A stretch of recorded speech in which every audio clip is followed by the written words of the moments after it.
नमस्कार साथियों, स्वागत है आपका डेली करंट अफेयर्स में। आज है 20 सितंबर 2022 और 20 सितंबर के डेली करंट अफेयर्स के साथ साथ हम यहाँ पर स्टैटिक जीके को भी यहाँ पर कवर करते हुए चलेंगे। यदि आपको इस वीडियो का पीडीएफ चाहिए तो आप हमारे टेलीग्राम चैनल को यहाँ पर ज्वाइन कर सकते हो।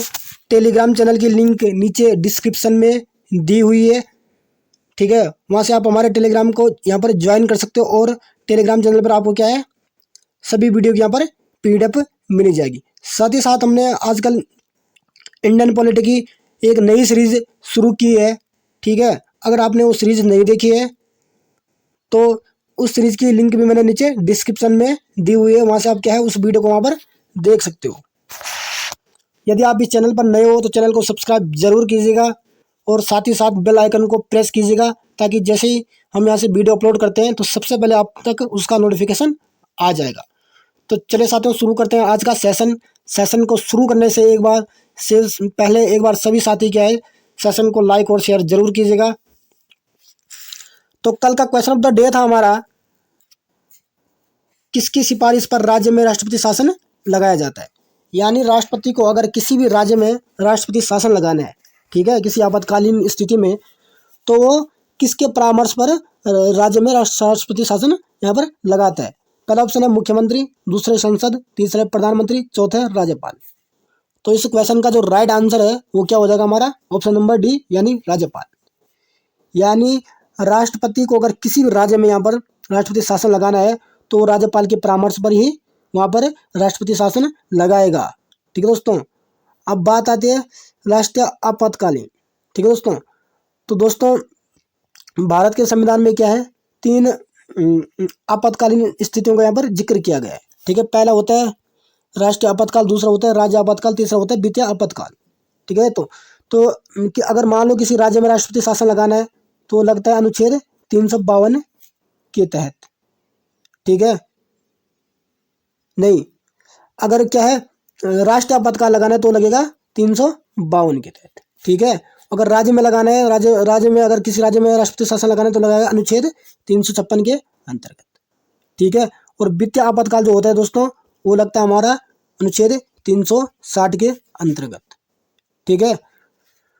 तो एग्जाम की दृष्टि से ये तीनों अनुच्छेद क्या है, बहुत ही महत्वपूर्ण है, किसी भी एग्जाम में ये पूछे जा सकते हैं। आगे बढ़ते हैं। आज का क्वेश्चन ऑफ द डे हमारा, भारत की प्रथम महिला राष्ट्रपति कौन थी। पहला ऑप्शन है प्रतिभा सिंह पाटिल, दूसरे सरोजिनी नायडू, तीसरे सुचेता कृपलानी, चौथा इंदिरा गांधी। तो इस क्वेश्चन का जो राइट आंसर हो जाएगा, ठीक है, उसका आंसर आपको क्या है नीचे कमेंट बॉक्स में यहाँ पर करना है। आगे बढ़ते हैं। अगला क्वेश्चन है हमारा, आज का क्वेश्चन ऑफ द डे है, हाल ही में विश्व राइनो दिवस कब मनाया गया। पहला ऑप्शन है 21 सितंबर, दूसरा 22 सितंबर, तीसरा है 14 सितंबर और चौथा है 16 सितंबर। तो इस क्वेश्चन का जो राइट आंसर है वो क्या हो जाएगा हमारा, ऑप्शन नंबर बी यानी 22 सितंबर को। हाल ही में दोस्तों क्या है 22 सितंबर को विश्व राइनो दिवस या विश्व गैंडा दिवस यहाँ पर मनाया गया था।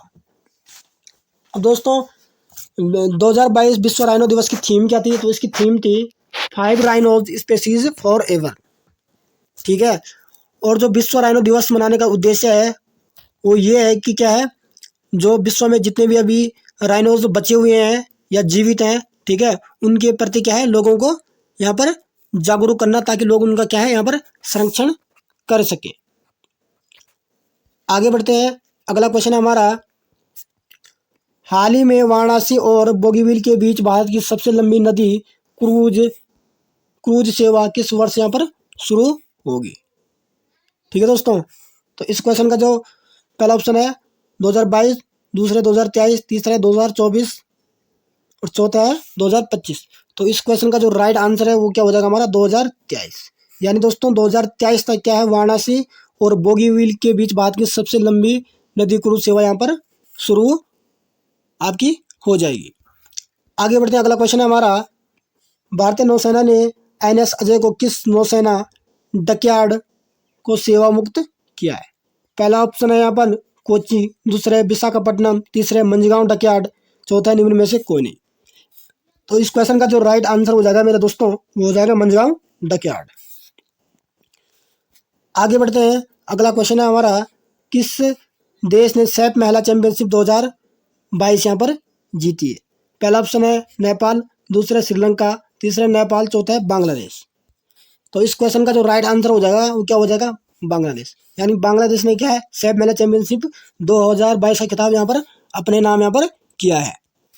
आगे बढ़ते हैं। अगला क्वेश्चन है हमारा, हाल ही में 18वें राष्ट्रीय आपदा प्रबंधन प्राधिकरण के स्थापना दिवस पर अतिथि यहाँ पर कौन होगा?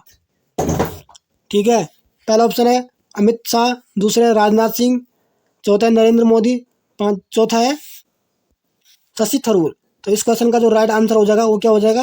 अमित शाह। ठीक है दोस्तों, आगे बढ़ते हैं। अगला क्वेश्चन है हमारा, हाल ही में कारगिल अंतर्राष्ट्रीय मैराथन का उद्घाटन यहाँ पर किसके द्वारा यहाँ पर किया गया? पहला जनरल मनोज पांडे, दूसरे मेजर शशिकांत, तीसरे कर्नल मोहित शर्मा, चौथा निम्न में से कोई नहीं।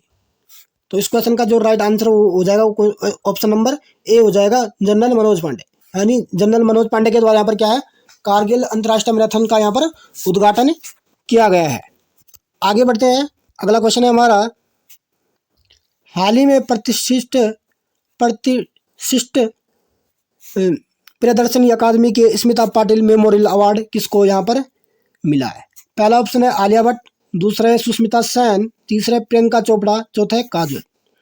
तो इस क्वेश्चन का जो राइट आंसर है दोस्तों वो क्या? आलिया भट्ट। ठीक है दोस्तों, यानी दोस्तों आलिया भट्ट को क्या यहाँ पर स्मिता पाटिल मेमोरियल अवार्ड मिला है। आगे बढ़ते हैं। अगला क्वेश्चन है हमारा, हाल ही में बांग्लादेश के किस क्रिकेटर ने टेस्ट क्रिकेट से संन्यास लेने की यहाँ पर घोषणा की है?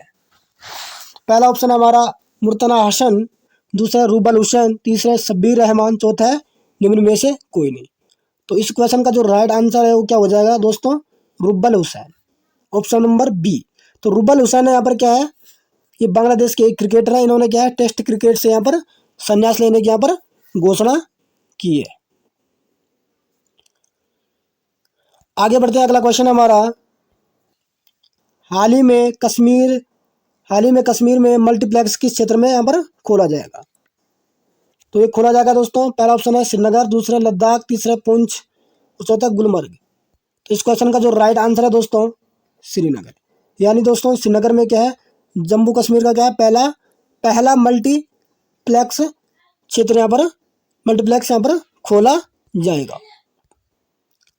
आज के स्टैटिक जीके के कुछ महत्वपूर्ण प्रश्न है जो किसी न किसी एग्जाम में यहाँ पर पूछ लिए गए हैं, और इन प्रश्नों की संभावना बनती है कि क्या है, आगामी परीक्षाओं में ये पूछे जा सकते हैं। तो उसके हिसाब से क्या है, ये बहुत ही महत्वपूर्ण क्वेश्चन हमारे यहाँ पर होने वाला है। साथ ही साथ साथियों क्या है, चैनल को सब्सक्राइब जरूर कीजिएगा। ठीक है, और इसी के साथ क्या है, अपने दोस्तों के साथ क्या है, वीडियो को भी यहाँ पर शेयर करते रहेगा। पहला क्वेश्चन है हमारा आज स्टैटिक जीके का, भारत के किस राज्य को मसालों का यहाँ पर बगीचा कहा जाता है? तो दोस्तों मसालों को बगीचा कहा जाता है केरल को। ठीक है दोस्तों, और बात करें कि भारत का सबसे बड़ा मसाला उत्पादक राज्य, ठीक है दोस्तों, मसाला उत्पादक पूछ रहे हैं। ठीक है दोस्तों, तो मसाला उत्पादक हमारा आंध्र प्रदेश। ठीक है दोस्तों, सबसे बड़ा मसाला उत्पादक तो आंध्र प्रदेश है, लेकिन अगर मसालों को बगीचा पूछा जाए तो उस कंडीशन में हमारा आंसर क्या होगा? केरल यहाँ पर होने वाला है। ठीक है दोस्तों, पहला ऑप्शन है पंचायती राज किस सूची का विषय है? ठीक है दोस्तों, तो जो पंचायती राज है दोस्तों वो क्या है, राज्य सूची का एक यहाँ पर विषय है। आगे बढ़ते हैं। अगला क्वेश्चन हमारा, राष्ट्रीय पंचायती राज दिवस कब मनाया जाता है? ठीक है दोस्तों, तो 24 अप्रैल को दोस्तों प्रतिवर्ष क्या है, यहाँ पर राष्ट्रीय पंचायती राज दिवस यहाँ पर मनाया जाता है। आगे बढ़ते अगला क्वेश्चन है हमारा, हर्ष चरित्र के लेखक कौन है? ठीक है दोस्तों, तो हर्ष चरित्र के लेखक कौन है दोस्तों? बाणभट्ट। आगे बढ़ते अगला क्वेश्चन हमारा, मानव विकास रिपोर्ट कौन प्रकाशित यहाँ पर करता है? ठीक है दोस्तों, जो मानव विकास रिपोर्ट होती है दोस्तों वो किसके द्वारा यहाँ पर जारी किया जाता है? तो ये विश्व बैंक के द्वारा यहाँ पर क्या है, जारी किया जाता है। अगला है, भारत में प्रथम एशियाई खेलों का आयोजन कहाँ किया गया? भारत में। ठीक है दोस्तों, भारत में प्रथम एशियाई खेलों का आयोजन कहाँ किया गया था? तो कहाँ पर किया गया था? नई दिल्ली में। ठीक है दोस्तों, और कभी किया गया था? 1951 को। यानी दोस्तों 1951 को क्या है, भारत में पहली बार एशियाई खेलों का आयोजन नई दिल्ली में यहाँ पर किया गया था।